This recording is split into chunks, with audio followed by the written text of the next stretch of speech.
ओम गंग गणपते नमो नमः। संक्षिप्त शिव पुराण विशेषण संहिता अध्याय 23-24 शिवनाम जप तथा भस्म धारण की महिमा, त्रिपुंड्र के देवता और स्थान आदि का प्रतिपादन। ऋषि बोले, महाभाग्य व्यास से सूत जी, आपको नमस्कार है। अब आप उस परम उत्तम भस्म महात्म का ही वर्णन कीजिए। भस्म महात्म, रुद्राक्ष महात्म तथा उत्तम नाम महात्म, इन तीनों का परम प्रसन्नता पूर्वक प्रतिपादन कीजिए और हमारे हृदय को आनंद दीजिए। सूर्य जी ने कहा, महर्षियों, आपने बहुत उत्तम बात पूछी है। वह समस्त लोगों के लिए हितकारक विषय है। जो लोग भगवान शिव की उपासना करते हैं वह धन्य हैं, कृतार्थ हैं। उनका देह धारण सफल हो जाता है तथा उनके समस्त कुल का उद्धार हो जाता है। जिनके मुख से भगवान शिव का नाम है, उसके मुख से सदाशिव और शिव इत्यादि नामों का स्मरण करते हैं। पाप उनको उसी तरह स्पर्श नहीं करते हैं जैसे खदिर वृक्ष के अंगार को छूने का साहस कोई भी प्राणी नहीं कर सकता। हे श्री शिव, आपको नमस्कार है। श्री शिवाय नमस्तुभ्यम। ऐसा बात जब मुंह से निकलती है तब वह मुख समस्त पापों को विनाश करने वाला पावन तीर्थ बन जाता है। जो मनुष्य प्रसन्नतापूर्वक उस मुख का दर्शन करता है उससे निश्चय ही तीर्थ सेवन जनित फल प्राप्त होता है।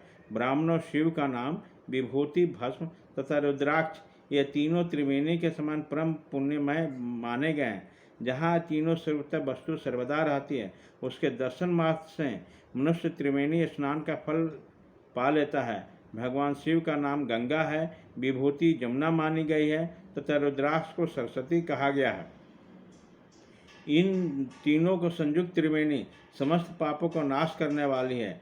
श्रेष्ठ ब्राह्मणों, इन तीनों को महिमा को सदा द्विवेदी लक्षण भगवान महेश्वर के बिना दूसरा कौन भली भांति जानता है। इस ब्रह्मांड में जो कुछ है वह सब तो केवल महेश्वर ही जानते हैं। विप्रगण, मैं अपने श्रद्धा भक्ति के अनुसार संक्षेप में भगवान नामों की महिमा का कुछ वर्णन करता हूँ। तुम सब लोग प्रेम पूर्वक सुनो। यह नाम महात्म समस्त पापों को हर लेने वाला सर्वोत्तम साधन है। शिव इस नाम रूपी दावानल से महान पातक रूपी पर्वत अनायास ही भस्म हो जाता है। यह सत्य है, सत्य है, इसमें संचय नहीं है। सोनो, पार मूलक जो नाना प्रकार के दुख है वह एकमात्र शिव नाम भगवान नाम से ही नष्ट होने वाला है। दूसरों साधन से संपूर्ण यत्न करने पर भी पूर्णतया नष्ट नहीं होते हैं। जो मनुष्य इस भूतल पर सदा भगवान शिव के नामों के जप में लगा रहता है वह वेदों का ज्ञाता है, वह पुण्यात्मा है, वह धन्यवाद का पात्र है तथा वह विद्वान माना गया है। मुने, जिनका शिव नाम जप में विश्वास है, जिनके द्वारा आचरित नाना प्रकार के धर्म तत्काल फल देने वाले उत्सुक हो जाते हैं। महर्षि, भगवान शिव के नाम से जितने पाप नष्ट होते हैं उतने मनुष्य इस भूतल पर कर नहीं सकते। जो शिव नाम रूपी नौका प्रारूढ़ हो संसार रूपी समुद्र को पार करते हैं, उसके जन्म मरण रूप संसार के मूलभूत वे सारे पाप निश्चय ही नष्ट हो जाते हैं। महामुने, संसार के मूलभूत पातक रूपी पादप का शिव नाम रूपी कुठार से निश्चय ही नाश हो जाता है। जो पाप रूपी दावानल से पीड़ित हैं उन्हें शिव नाम रूपी अमृत का पान करना चाहिए। पापों के दावानल से दग्ध होने वाले लोगों को शिव नानामृत के बिना शांति नहीं मिल सकती। जो शिव नाम रूपी सुधा की वृष्टि जनित धारा में गोते लगा रहते हैं, जो संसार रूपी दावानल के बीच में खड़े होने पर भी कदापि शोक के भागी नहीं होते। जिन महात्माओं के मन में शिव नाम के प्रति बड़ी भारी भक्ति है, ऐसे लोगों को सहसा और सर्वथा मुक्ति होती है। मुनीश्वर, जिन्हें अनेक जन्मों तक तपस्या की है, उसी के शिव नाम के प्रति भक्ति होती है जो समस्त पापों को नाश करने वाली है। जिनके मन में भगवान शिव के नाम के प्रति कभी खंडित न होने वाली असाधारण भक्ति प्रकट हुई है, उसी के लिए मोक्ष सुलभ है। यह मेरा मत है। जो अनेक पाप करके भी भगवान शिव के नाम जप से आदरपूर्वक लग गया वह समस्त पापों से मुक्त हो जाता है। इसमें संचय नहीं है। जैसे वन में दावानल से दग्ध हुए वृक्ष भस्म हो जाते हैं, उसी प्रकार शिव नाम रूपी दावानल से दग्ध होकर उस समय तक सारे पाप भस्म हो जाते हैं। शौनक, जिनके अंग नित्य भस्म लगाने से पवित्र हो गए हैं तथा जो शिव नाम जप का आदर करने लगा है वो घोर संसार सागर को भी पार कर ही लेता है। संपूर्ण वेदों को अवलोकन करके पूर्ववर्ती महर्षियों ने निश्चय किया कि भगवान शिव के नाम का जप संसार सागर पार करने के लिए सर्वोत्तम उपाय है। मुनीश्वरों, अधिक कहने से क्या लाभ। मैं शिव नाम के सर्व पापहारी महात्मा का एक ही श्लोक में वर्णन करता हूँ। भगवान शंकर के एक नाम में ही पाप हरण की जितनी शक्ति है उतना पातक मनुष्य कभी कर ही नहीं सकता। मुने, पूर्व काल में महापापी राजा इंद्रधुम्न ने शिवनाम के प्रभाव से उत्तम सदगति प्राप्त की थी।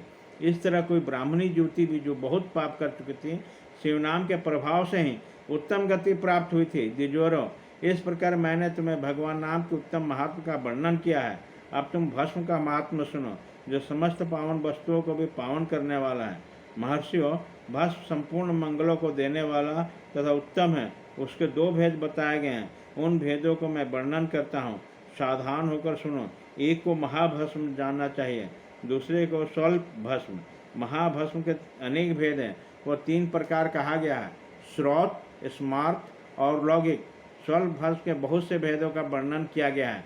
श्रौत तथा स्मार्त भस्म केवल द्विजों के ही उपयोग में आने के योग्य कहा गया है। तीसरा जो लौकिक भस्म है वह अन्य सब लोगों के उपयोग में आ सकता है। श्रेष्ठ महर्षियों ने बताया है कि द्विजों के वैदिक मंत्र के उच्चारण पूर्वक भस्म धारण करना चाहिए। दूसरे लोगों के लिए बिना मंत्र के ही केवल धारण करने का विधान है। जले हुए गोबर से प्रकट होने वाला भस्म आग्नेय कहलाता है। महामुने, वह भी त्रिपुंड का भस्म द्रव्य है, ऐसा कहा गया है। अग्नि ज्योति से उत्पन्न हुआ भस्म को भी मनीषी पुरुषों को संग्रह करना चाहिए। अन्य यज्ञ से प्रकट हुआ भस्म भी त्रिपुंड धारण करने के काम में आ सकता है। जबालोपनिषद में आए हुए अग्नि इत्यादि 7 मंत्रों द्वारा जल मिश्रित भस्म धूलन विभिन्न अंगों में मर्दन या लेपन करना चाहिए। महर्षि जाबली ने सभी वर्णों और आश्रमों के लिए मंत्र या बिना मंत्र के भी आदरपूर्वक भस्म त्रिपुंड लगाने की आवश्यकता बताई है। समस्त अंगों में सजल भस्म को मलना अथवा विभिन्न अंगों में तिरछा त्रिपुंड लगाना, इन कार्यों को मोक्षार्थी पुरुष परमार्थ से भी न छोड़ें, ऐसा श्रुति का आदेश है। भगवान शिव और विष्णु ने भी त्रिरंग त्रिपुंड धारण किया है। अन्य देवियों सहित भगवती उमा और लक्ष्मी देवी ने भी वाणी द्वारा इसकी प्रशंसा की है। ब्राह्मणों, क्षत्रियों, वैश्यों, शूद्रों, वर्णशंकर तथा जाति भ्रष्ट पुरुषों ने भी उद्धूलन त्रिपुंड के रूप में भस्म धारण किया है।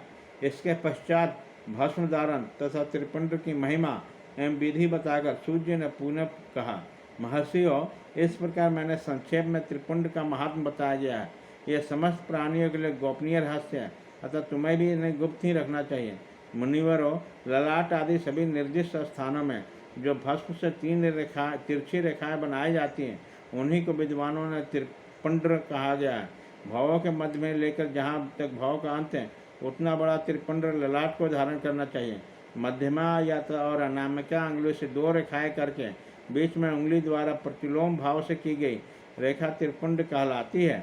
अतः बीच की 3 उंगलियों से भस्म लेकर यत्नपूर्वक भक्ति भाव से ललाट में त्रिपुंड का धारण करें। त्रिपुंड अत्यंत उत्तम तथा भोग और मोक्ष देने वाला है। त्रिपुंड की 3 रेखाओं में से प्रत्येक के 9 देवता हैं जो सभी अंगों में स्थित हैं। मैं उनका परिचय देता हूँ, सावधान होकर सुनो। मुनिवरों, पर्णों का प्रथम अक्षर आकार गार्हपत्य अग्नि, पृथ्वी, धर्म, रजोगुण, ऋग्वेद, क्रियाशक्ति, प्रातः समन तथा महादेव, ये त्रिपुंड की प्रथम रेखा के 9 देवता हैं। यह बात शिव दीक्षा प्रायण पुरुषों को अच्छी तरह समझ लेना चाहिए। पर्णों का दूसरा अक्षर उकार, दक्षिणाग्नि, आकाश, सत्यगुण, यजुर्वेद, माधेन्द्र समन, इच्छा शक्ति, अंतरात्मा तथा महेश्वर, ये दूसरी रेखा के 9 देवता हैं। पर्णों का तीसरा अक्षर मकार, आहवनीय अग्नि, परमात्मा, तमोगुण, धूलोक, ज्ञान शक्ति, सामवेद, तीर्थस्वन तथा शिव, ये तीसरी रेखा के 9 देवता हैं। इस प्रकार स्थान देवताओं को उत्तम भक्ति भाव से नित्य नमस्कार करके स्नान आदि से शुद्ध और पुरुषार्थ यदि त्रिपुंड धारण करें तो भोग और मोक्ष को भी प्राप्त कर लेता है। मुनीश्वर, यह संपूर्ण अंगों में स्थान देवता बताए गए हैं, अतः उनको स्थान संबंधी बताता हूँ। भक्तिपूर्वक सुनो। 32, 16, 8 अथवा 5 स्थानों में त्रिपुंड का न्यास करें। मस्तक, ललाट, दोनों कान, दोनों नेत्र, दोनों नासिका, मुख, कंठ, दोनों हाथों, दोनों कोहनी, दोनों कलाई, हृदय, दोनों पार्श्वभाग, नाभि, दोनों अंडकोश, दोनों ओरों, दोनों गुल्फ, दोनों घुटने, दोनों पिंडली और दोनों पैर, ये 32 उत्तम स्थान हैं। इनमें क्रमशः अग्नि, जल, पृथ्वी, वायु, 10 दिक् प्रदेश, 10 दिक्पाल तथा 8 वसुओं का निवास है। धर, ध्रुव, सोम, आप, अनिल, अनल, प्रत्युष तथा प्रभास, ये 8 वसु कहे गए। इन सबका नाम मात्र लेकर इनके स्थान पर विद्वान पुरुष त्रिपुंड धारण करें, अथवा एकाग्रचित हो 16 स्थान में ही त्रिपुंड धारण करें। मस्तक, ललाट, कंठ, दोनों कंधों, दोनों भुजाओं, दोनों कोहनियों तथा दोनों कलाइयों में, हृदय में, नाभि में, दोनों पसलियों में तथा पृष्ठ भाग में त्रिपुंड लगाकर वहाँ दोनों अश्विनी कुमारों को शिव, शक्ति, रुद्र, ईश तथा नारद का और ओमा आदि 9 शक्तियों का पूजन करें। ये सब मिलाकर 16 देवता हैं। अश्विनी कुमार 2 कहे गए हैं, नासत्य तथा दस्त अथवा मस्तक, केश, दोनों कान, मुख, दोनों भुजा, हृदय, नाभि, दोनों अरु, दोनों जानू, दोनों पैर और पृष्ठभाग, इन 16 स्थानों में 16 त्रिपुंड का न्यास करें। मस्तक में शिव, केश में चंद्रमा, दोनों कानों में रुद्र और ब्रह्मा, मुख में विन्यास गणेश, दोनों भुजाओं में विष्णु और लक्ष्मी, हृदय में शंभु, नाभि में प्रजापति, दोनों उराओं में नाग और नागकन्याएं, दोनों घुटनाओं में ऋषि कन्याएं, दोनों पैरों में समुद्र तथा विशाल पृष्ठ भाग में संपूर्ण तीर्थ देवता रूप से विराजमान है। इस प्रकार 16 स्थानों का परिचय दिया गया है। अब 8 स्थान बताए जाते हैं।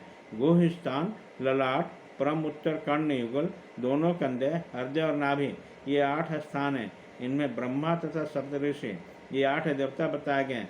मुनीश्वरों, भस्म के स्थान को जानने वाला देवता विद्वानों ने इस तरह 8 स्थान का परिचय दिया है, अर्थात मस्तक, दोनों भुजाएं, हृदय और नाभि, इन 5 स्थानों को भस्मता पुरुषों ने भस्म धारण करके योग्य बताया गया। यथासंभव देश काल आदि की अपेक्षा रखते हुए उद्घूलन भस्म को अभिमंत्रित करना और जल में मिलाना आदि कार्य करें। यदि उद्घूलन में असमर्थ हो तो त्रिपुंड आदि लगाएं। त्रिनेत्रधारी, तीनों गुणों के आधार, तीनों देवताओं के जनक भगवान शिव का स्मरण करते हुए नमः शिवाय कहकर ललट में त्रिपुंड लगाएं। ईशाभ्यम नमः कहकर दोनों पार्श्व भाग में त्रिपुंड धारण करें। बीजाभ्यम नमः यह बोलकर दोनों कलाइयों में भस्म लगाएं। पिताभ्यम नमः कहकर नीचे के अंग में, उमाशाभ्याम नमः कहकर ऊपर के अंग में तथा भीमाय नमः कहकर पीठ में और सिर के पिछले भाग में त्रिपुंड लगाना चाहिए। अध्याय 23-24